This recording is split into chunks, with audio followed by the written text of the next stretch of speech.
रख हौसला वो मंजर भी आएगा, प्यासे के पास चलकर समंदर भी आएगा।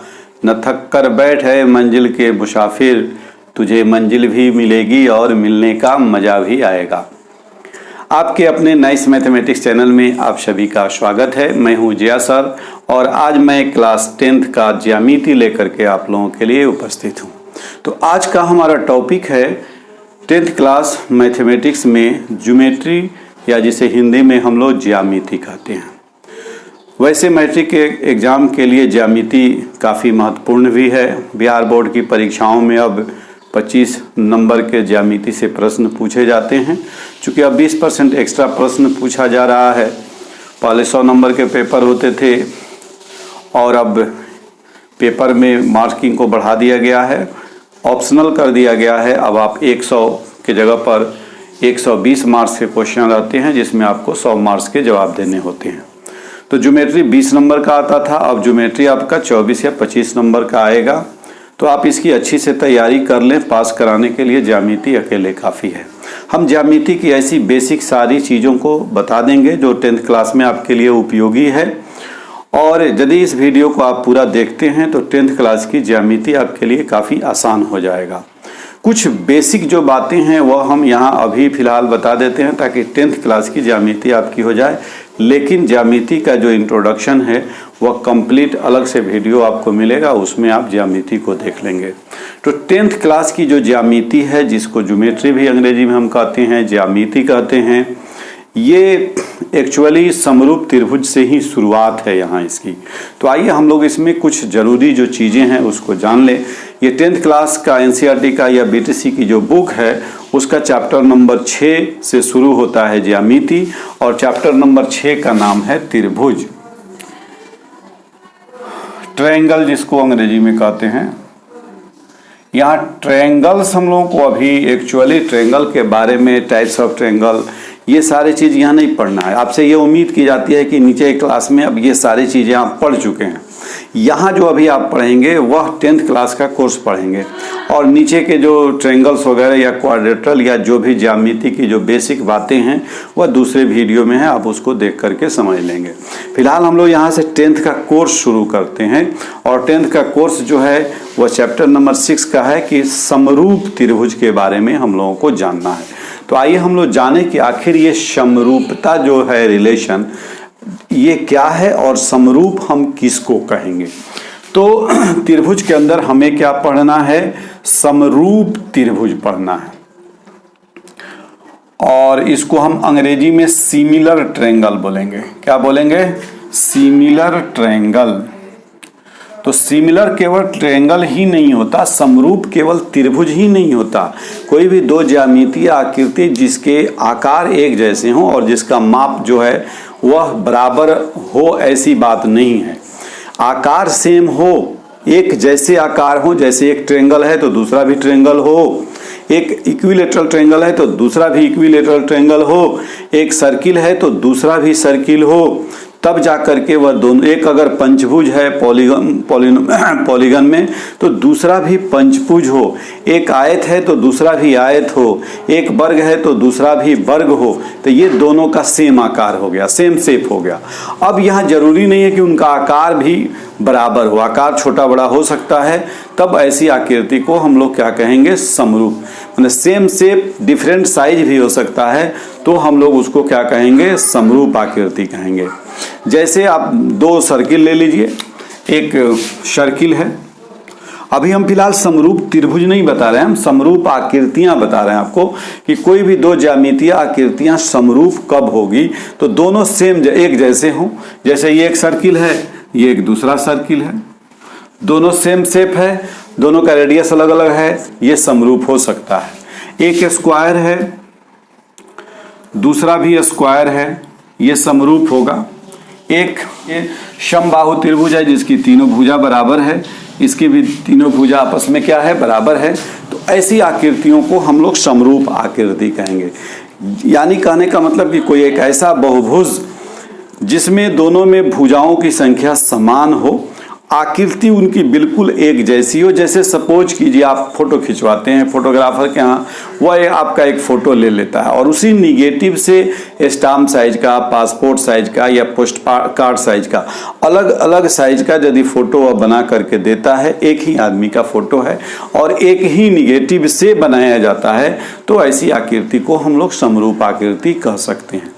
तो अब आखिर कोई क्राइटेरिया होगा कि कोई मान लीजिए बहुभुज है तो वह बहुभुज दोनों समरूप कब कहलाएगा। देखने से सपोज कीजिए कि मान लीजिए एक ये दिख रहा है आपको, ये दोनों में 4-4 भुजाएं हैं, इसमें भी 4 भुजा है, इसमें भी 4 भुजा है। तो अब क्या ये दोनों समरूप हैं? तो यहाँ कन्फर्म नहीं कहा जा सकता कि ये और ये दोनों समरूप हैं। हो भी सकता है अंदाज लगाने से, नहीं भी हो सकता है। तो हमें एक ऐसा सर्टेन रूल चाहिए जिस रूल की सहायता से हम जान पाएं कि ये समरूप इसके है और ये समरूप इसके नहीं है।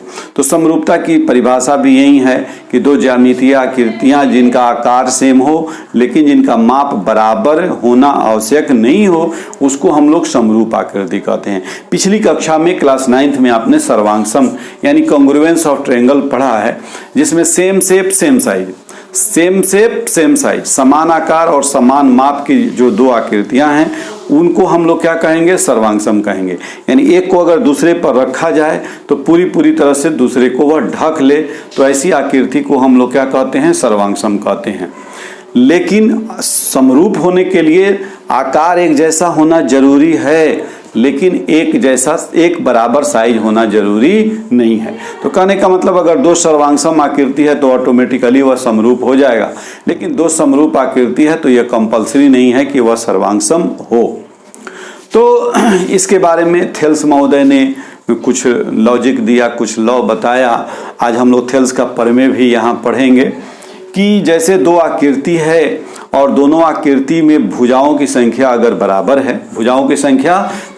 है, तो दोनों समरूप कब कहलाएंगे?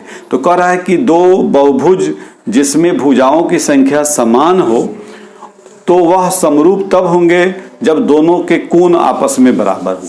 यानी दो आकृति जैसे एक त्रिभुजीय है एक त्रिभुजीय है, तो इसके कोण इसके संगत कोण के बराबर हो जाएं और दोनों के भुजाओं का अनुपात बराबर हो जाए, तब हम उन दो आकृति को क्या कहेंगे? समरूप कहेंगे। तो अब हम इससे चेक करेंगे, ये कोण इसके बराबर, ये कोण इसके बराबर हो, ये इसके बराबर हो और ये इसके बराबर हो, और भुजा का भी कोरेस्पॉन्डिंग साइड का रेशियो भी अगर इक्वल हो, तब जाकर के हम कहेंगे कि ये दोनों आकृतियां एक दूसरे के समरूप हैं। अगर ऐसा नहीं हो तो समरूप नहीं होंगे। अब मान लीजिए कोई आयत है, कोई वर्ग है, कोई त्रिभुज है, कोई चतुर्भुज है, एक वृत्त है और दूसरा चतुर्भुज है, तो ये डिफरेंट तरह के शेप जो हैं, डिफरेंट तरह की आकृति आपस में समरूप कभी हो ही नहीं सकता। समरूप तब होगा जब दोनों के शेप सेम हो। अब उसके बाद की बात है कि उनका जो रेशियो है साइड का वह सेम होगा तो दोनों समरूप होंगे, अन्यथा समरूप नहीं होंगे। अब हमें पढ़ना है यहाँ, ये तो बात हुई समरूपता की, और इस रिलेशन को, इस संबंध को जिसमें दो आकृतियां समरूप हों, इसको दिखाने वाले संबंध को हम लोग समरूपता कहते हैं। तो ये विभिन्न तरह के ज्यामितीय आकृतियां हैं जिनके समरूपता हम लोगों ने समझा। लेकिन 10th क्लास के कोर्स जो हमारा शुरू होता है वह शुरू होता है समरूप त्रिभुज से। तो दो त्रिभुज समरूप कब होंगे? जब दोनों समान कोणिक हो। दो त्रिभुज समरूप कब होंगे? जब दोनों समान कोणिक हो और दोनों की भुजाओं का अनुपात जो है वह क्या है? बराबर हो। तो आइए इसको लिख भी लेते हैं हम लोग।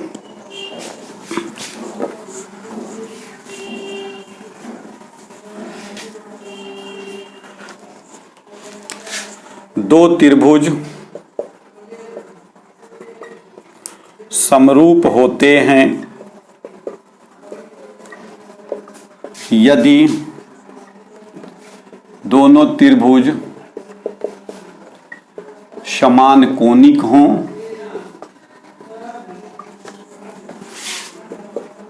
तथा उनकी भुजाएं समानुपातिक हों।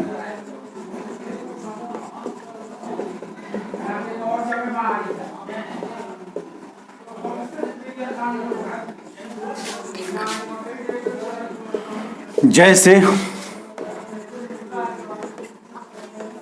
ये एक त्रिभुज है, मान लीजिए ABC, एक दूसरा त्रिभुज है, मान लीजिए DEF। तो अब ABC और DEF समरूप है, इसका मतलब क्या हुआ कि ये पहला कंडीशन है कि कोण A बराबर हो कोण D के, कोण B बराबर हो कोण E के, और कोण C बराबर है किसके, कोण F के। दूसरा कंडीशन क्या है, AB बटा DE बराबर है BC बटा EF और बराबर है AC बटा DF के। तो अगर ये दोनों कंडीशन फुलफिल होता है तब जाकर के ये क्या होगा, समरूप होगा, और ये दोनों कंडीशन फुलफिल नहीं होता है तो ये समरूप नहीं होंगे। तो त्रिभुज के समरूप होने के लिए ये दो बातें हैं कि एक तो दोनों समान कोणिक होनी चाहिए और दूसरा दोनों के भुजाओं का अनुपात आपस में बराबर होना चाहिए। ये क्राइटेरिया है। लेकिन आगे हम लोग अब देखेंगे मिनिमम क्राइटेरिया, जिससे हम जैसे 9th क्लास में सर्वांग समता के लिए देखे थे कुछ कसौटियाँ, यहाँ भी कुछ कसौटियाँ हम लोग इसमें से निकालेंगे। फिलहाल हम लोगों को ये याद रखना है कि कोई भी दो आकृति ज्यामितीय आकृति है और वह समरूप तभी होगा जब दोनों का आकार सेम हो और दोनों का माप जो है वह बराबर होना आवश्यक नहीं है, छोटा बड़ा हो सकता है। अब आइए हम लोग आगे बढ़ते हैं, इसको नोट कर लीजिए। हाँ तो बच्चों, अब हम लोग 10th क्लास का एक्सरसाइज 6.1 शुरू करते हैं और ये काफ़ी इजी एक्सरसाइज है। अभी जितनी बातें हमने आपको बताई उसी पर आधारित है, आप आराम से इसको कर लेंगे। पहला question fill in the blanks है। पहला क्वेश्चन क्या कहता है कि सभी वृत्त होते हैं, सभी वृत्त होते हैं। तो वृत्त अगर उनकी त्रिज्याएं बराबर हो जाए तो सर्वांग होगा, और त्रिज्या बराबर नहीं है तो जितने भी वृत्त हैं क्या सबकी त्रिज्या बराबर है, ऐसा से नहीं है। तो सभी वृत्त समरूप होते हैं। तो पहला क्या लिखेंगे, समरूप। सभी वृत्त कैसे होते हैं, समरूप होते हैं। दूसरा क्वेश्चन क्या है आपका, कह रहा है कि सभी वर्ग भी समरूप होते हैं। आप ये याद रखिए, सभी वृत्त समरूप होते हैं, सभी वर्ग समरूप होते हैं, और सभी समबाहु त्रिभुज यानी जिनकी तीनों भुजाएं बराबर हो वे समरूप होते हैं। तो दूसरा में भी आप क्या भरेंगे, समरूप। तीसरा क्या है कि सभी त्रिभुज समरूप होते हैं। अब सभी अभी बताया आपको कि सभी समबाहु त्रिभुज, तो इसमें क्या भरेंगे, समबाहु त्रिभुज समरूप होते हैं। सभी समद्विबाहु त्रिभुज समरूप नहीं होता, सभी विषमबाहु त्रिभुज समरूप नहीं होता, केवल सभी समबाहु त्रिभुज समरूप होते हैं। अगला प्रश्न है, भुजाओं की समान संख्या वाले दो बहुभुज समरूप होते हैं यदि उनके संगत कोण बराबर हों, उनकी संगत भुजाएं समानुपाती हों। तो पहले भरेंगे बराबर और बाद में भरेंगे समानुपाती, ये याद रखना है। समानुपाती ये कब होगा, जब दोनों बहुभुज में भुजाओं की संख्या बराबर हो। निम्नलिखित युग्मों के दो दो भिन्न उदाहरण दीजिए। आपको क्या करना है, उदाहरण देना है। किस चीज का उदाहरण देना है, कह रहा है समरूप आकृति का उदाहरण दीजिए। तो वृत्त दे दीजिए, दो वृत्त, दो वर्ग, ये भी समरूप हो गया, ये भी समरूप हो गया। दो वृत्त है, दोनों क्या हो जाएगा, समरूप हो जाएगा। फिर कह रहा ऐसी आकृतियां जो समरूप नहीं हैं। अब हमें देखिए, समरूपता दिखाने के लिए ये जरूरी है कि हम ऐसी आकृति दें जो दोनों एक जैसे हों, दोनों का आकार भले अलग अलग हो जाए, लेकिन समरूप नहीं हो। तो उसके आप बहुत सारे उदाहरण दे सकते हैं। जैसे दो समद्विबाहु त्रिभुज देंगे, कोई जरूरी नहीं कि समरूप हो जाए, या एक आयत एक वर्ग दे दें, ये भी जरूरी नहीं कि समरूप हो जाए। तो दो वृत्त समरूप होगा, दो वर्ग समरूप होगा। आप दे सकते हैं एक समबाहु त्रिभुज, एक समद्विबाहु त्रिभुज, एक समबाहु और समद्विबाहु त्रिभुज, ये कभी आपस में समरूप नहीं होगा। दूसरा का हो गया, एक और देना है इसका, दे दीजिए एक आयत और एक वर्ग, एक आयत और एक वर्ग दे दीजिए। ये दोनों भी आपस में समरूप नहीं होगा। तो समरूप होने के लिए हमने क्या दे सकते हैं, ये याद रखना है कि कोई दो रेखाखंड आपस में समरूप होते हैं, दो वृत्त आपस में समरूप होते हैं, दो वर्ग आपस में हमेशा समरूप होते हैं, और दो समबाहु त्रिभुज हमेशा समरूप होते हैं। अब तीसरा नंबर जो प्रश्न है, आइए इसको देखते हैं। तीसरा नंबर प्रश्न है कि बताइए निम्नलिखित चतुर्भुज समरूप हैं कि नहीं। तो अभी समरूप होने के लिए आपको क्या बताया है कि दोनों समान कोणिक होने चाहिए और दोनों के भुजाओं का अनुपात बराबर होना चाहिए। तो यहाँ एक आकृति ऐसे है और एक आकृति ऐसी है। देखिए तो इसका कोण चारों 90 डिग्री है, दिया हुआ है। ऐसे बॉक्स बना हुआ है, इसका मतलब ये 90 डिग्री है। और इसमें बॉक्स नहीं बना हुआ है, इसका मतलब ये 90 डिग्री नहीं है, देखने में भी नहीं है। इसका नाम है ABCD और इसका नाम है PQRS। इसके भुजा का माप है 1.5 cm, 1.5 cm, 1.5 cm, 1.5 cm। इसकी भुजा है 3 cm, 3 cm, 3 cm, 3 cm, 3 cm। अब देखिए भुजा का अनुपात दोनों का सेम है, भुजा का अनुपात दोनों का सेम है, दोनों समानुपातिक हैं।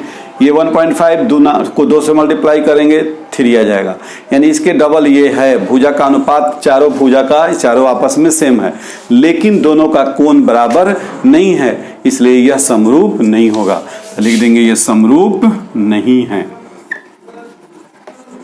तो इस तरह से हम लोगों ने आज क्या सीखा? समरूपता, दो ट्रायंगल कब समरूप होंगे या तो कोई भी दो ज्यामितीय आकृतियां कब समरूप होंगी। तो याद रखना है कि उनमें भुजाओं की संख्या समान हो, तब हम चेक करेंगे कि ये आपस में समरूप हैं कि नहीं। तो यदि भुजाओं की संख्या समान है, अब उसके बाद हमें पहला कंडीशन ये चेक करना है कि दोनों के कोण आपस में बराबर हैं, और दूसरा ये चेक करना है कि उनके भुजाओं का अनुपात बराबर है, तब जा करके वे समरूप होंगे। तो इस तरह से आप बारीकी से सारे चीज को अच्छे से समझ करके पढ़ेंगे तो निश्चित रूप से आप 90 प्लस यानी 95 प्लस मार्क्स भी बोर्ड की परीक्षा में आसानी से ला सकते हैं, कोई दिक्कत नहीं होगी। तो अगले क्लास में हम लोग पाइथागोरस ये थेल्स का प्रमेय को और एक्सरसाइज 6.2 को शुरू करेंगे। एक बात और है कि यदि आप इस चैनल पे नए हैं और चैनल को यदि अभी तक आपने सब्सक्राइब नहीं किया है तो आप चैनल को सब्सक्राइब कर लें, और यदि वीडियो आपको अच्छा लगता है तो इसको लाइक करें, अपने दोस्तों में शेयर करें और कमेंट करके बताएं। तो आज बस इतना ही, हम लोग मिलते हैं फिर अगले वीडियो में।